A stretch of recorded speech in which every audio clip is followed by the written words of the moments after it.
I don't know how many of you have been following the World Cup qualifiers, but there's some very tense, exciting cricket happening there. When you've got 10 teams with only 2 slots open for the biggest tournament in world cricket, then you can imagine there'd be a lot of stress, everyone very tense. There've been a few upsets as well, none greater than Afghanistan, but only 2 slots to complete the 10 that will eventually play at the 2019 World Cup.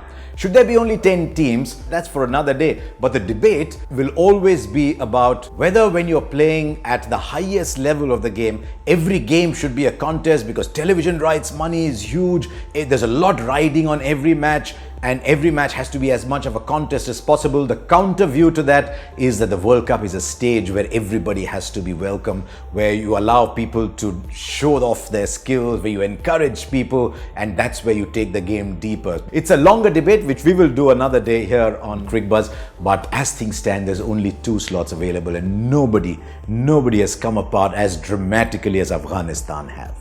When the tournament started, I thought West Indies and Afghanistan would go through. I thought Zimbabwe, because there's been a fair bit of hit, but there's been a little bit of miss as well. And I just thought Afghanistan were on such a roll. I thought West Indies and Afghanistan would be the teams that will qualify. And now Afghanistan has been given a lifeline from guess who? From Nepal, who I think have been one of the stories of world cricket, by the way, coming through with that late win over Canada. They're starting to get a couple of really good players coming through, the wrist spinners, batsmen, and Nepal have given Afghanistan a lifeline, but they go into the Super 6 with no points, and it's going to be very, very difficult for Afghanistan to go through from there.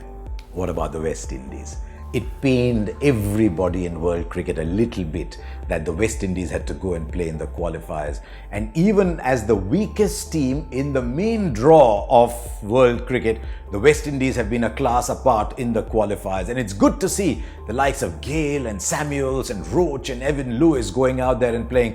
Too much has been talked about who isn't playing for the West Indies, but these stars are going out there and playing the innings that matter. And I think the West Indies are almost through, as they should. I hope we can find a way when the West Indies go to the 2019 World Cup that everybody plays, though they have to resolve the issue of whether the players who've brought them into the World Cup should play or whether some of the bigger stars should come back.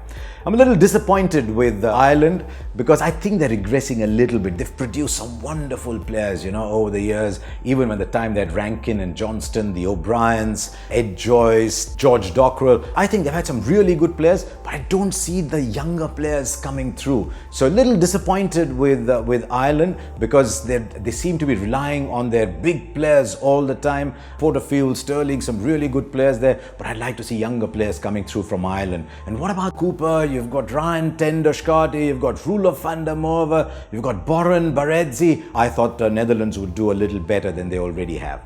Now, going ahead, which 2 teams will qualify? I think the West Indies are through. I think Zimbabwe have the best chance among those that are left. Scotland are a team of really plucky players and they've surprised a few. It'll be fantastic for their cricket if they can go through and make it to the 2019 World Cup, given that it's being played around where they're from. So my gut feel is West Indies through, Zimbabwe next favourite, Scotland just bubbling under, and it will require something phenomenal from Ireland and Afghanistan to then go through and qualify.